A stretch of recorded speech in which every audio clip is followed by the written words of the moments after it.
வணக்கம். திருப்பூர் அருகே டையிங் நிறுவனத்தில் விஷவாயு தாக்கி 3 பேர் உயிரிழந்த சம்பவத்தில் தற்போது டையிங் நிறுவனமானது உயிரிழந்த குடும்பத்தாருக்கு தலா 30 லட்சம் வீதம் 3 பேரின் குடும்பத்தாருக்கு 90 லட்சம் ரூபாய் வழங்க முடிவு செய்யப்பட்டுள்ளது.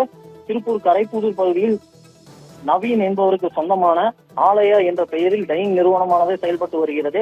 இந்த நிறுவனத்தில் உள்ள கழிவுநீர் தொட்டியை சுத்தம் செய்யும் பணியில் பாதுகாப்பு உபகரணங்களின்றி பணியில் ஈடுபட்ட 4 பேரில் விஷவாயு தாக்கியதில் சரவணன், வேணுகோபால், ஹரிகிருஷ்ணன் ஆகிய 3 பேர் உயிரிழந்த நிலையில் சின்னசாமி என்பவர் தீவிர சிகிச்சை பிரிவில் தற்போது சிகிச்சை பெற்று வருகிறார்.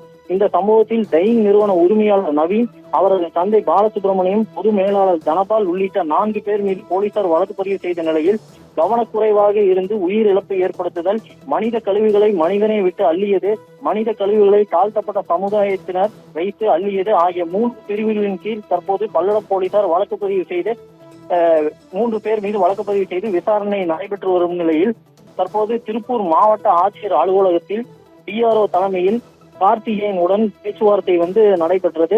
இந்த பேச்சுவார்த்தையில் டையிங் நிறுவனம் சார்பில் உயிரிழந்த குடும்பத்தாருக்கு 30 லட்சம் வீதம், 3 பேரின் குடும்பத்தாருக்கு 90 லட்சம் வழங்க ஒப்புதல் அளிக்கப்பட்டது. தற்போது இதையடுத்து ஓரிரு நாட்களில் பாதிக்கப்பட்டவர்களின் குடும்பத்தாருக்கு நிதி உதவி வழங்கப்படும் என கூறப்படுகிறது.